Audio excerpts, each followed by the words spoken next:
ମୁଁ ନବୀନ ବାବୁଙ୍କୁ ମାଗିଛି ତ ମୁଁ ମିଡିଆରେ କିଏ ପଚାରିଥିଲା ନାଇଁ ମୁଁ ଯାହା ମାନେ ତାଙ୍କର ରହିଲା ଭକ୍ତ ଦାସଙ୍କର ନିୟମ ମୁଁ ଖେଳ ଖେଳୁଛି ଆରେ ଭାଇ ଖେଳଟା ସେମିତି ଖେଳନ୍ତିନି ରାଜନୈତିକ ଖେଳ ଗୋପନରେ ଖେଳାଯାଏ ହଠାତ୍ କିନା ତମେ ଭିତରେ ଭିତରେ କଥା ହେଇଥିବ ଫୋନରେ ଗୋଟେ ପାର୍ଟି ଠିକ କରିକି ଦେଇଦବ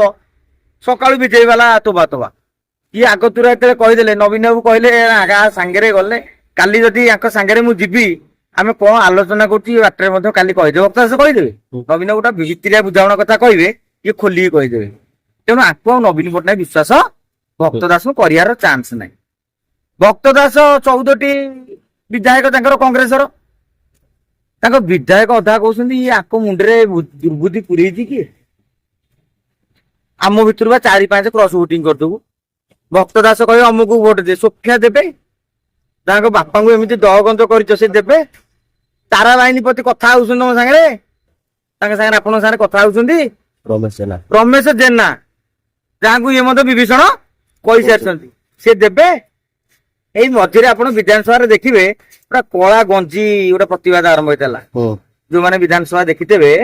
5 ଜଣ ନେତା କଳା ଗଞ୍ଜି ପିନ୍ଧିଲେ ଆଉ ଅଧା ଯୋଉ ପିଏମଏସି କମ୍ପ୍ରମାଇଜ ଯୋଉଟା ରାହୁଲ ଗାନ୍ଧୀଙ୍କ ଇସ୍ୟୁରେ ଆଉ ଅଧେ କଳା ଗଞ୍ଜି ପିନ୍ଧିଲେନି ସେଇଠୁ ଜାଣିଦିଅ ଯିଏ କଳା ଗଞ୍ଜି ପିନ୍ଧିଲେ ସେଇ ଭୋଟ ଭକ୍ତ ଦାସ ପାଇବେ ଯିଏ ପିନ୍ଧିଲେନି ସିଏ ଭୋଟ ପାଇବେନି ଏଥିରେ ତମେ କରି କରି ସସ୍ପେଣ୍ଡ କରିଦବ ସସ୍ପେଣ୍ଡ କରିଦେଲେ କ୍ଷତି କାହାର ହବ କଂଗ୍ରେସର ତେଣୁ ଭକ୍ତ ଦାସ ଗୋଟେ ରଣନୀତି ଭୁଲ କରିଦେଇଛି ନବୀନ ବାବୁଙ୍କ ରଣନୀତି ଏବେ ବି ମୋଦି ଡର ଏତେ ଡର 24 ବର୍ଷ ଶାସନ ଭିତରେ ତଥାପି କଣ ପାଇଁ ଡରୁଛନ୍ତି ମୁଁ ଜାଣିନି ଆରେ ଇଡି ବାନ୍ଧିଲେ ତ ନବୀନ ପଟ୍ଟନାୟକ ବାନ୍ଧିବନି ଯଦି ଆଉ କିଏ ଚୋର ତମ ଦଳରେ ଅଛନ୍ତି ଖାଇ ଯାଇଛନ୍ତି ତାଙ୍କୁ ବାନ୍ଧି ଦିଅନ୍ତୁ ଆପଣଙ୍କର କଣ ଅସୁବିଧା ହଉଛି କିଏ ଡରୁଛନ୍ତି କାହାକୁ ନବୀନ ପଟ୍ଟନାୟକ ଡରୁଛନ୍ତି ମୋଦି ସାଙ୍ଗକୁ ନହେଲେ ଚତୁର୍ଥ ପ୍ରାର୍ଥୀ ଆଜି ଯଦି କଂଗ୍ରେସ ଓ ବିଜେଡି ମିଶିବେ ଫାଇନାଲ ଡର ଇଏ କିନ୍ତୁ ଆଜି ପର୍ଯ୍ୟନ୍ତ ସ୍ଥିର କରିପାରୁନାହାନ୍ତି କଣ ଭଲ ପାଇବା କମିଟି ବୈଠକ ବସିଥିଲା ବିଜେଡିରେ ବହୁତ ଲୋକ ମାମଲତିକାର କଥାବାର୍ତ୍ତା କରୁଛନ୍ତି ତ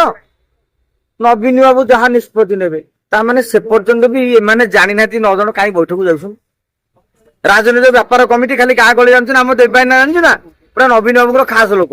ସେପଟେ ଯାଜପୁରରେ କହୁଛନ୍ତି ଆମ ବବ ଭାଇ ଆଉ ରାଜନୈତିକ ବ୍ୟାପାର କମିଟିରେ ବ୍ରହ୍ମଗିରିରେ କହୁଛନ୍ତି ସଞ୍ଜୟ ଭାଇ ଏପଟେ ମାହାଙ୍ଗାରେ କହୁଛନ୍ତି ଆମର ପ୍ରତାପ ଭାଇ ସବୁ ରାଜନୀତି ନବୀନ ବାବୁ ବହୁତ ଭଲ ପାଉଛନ୍ତି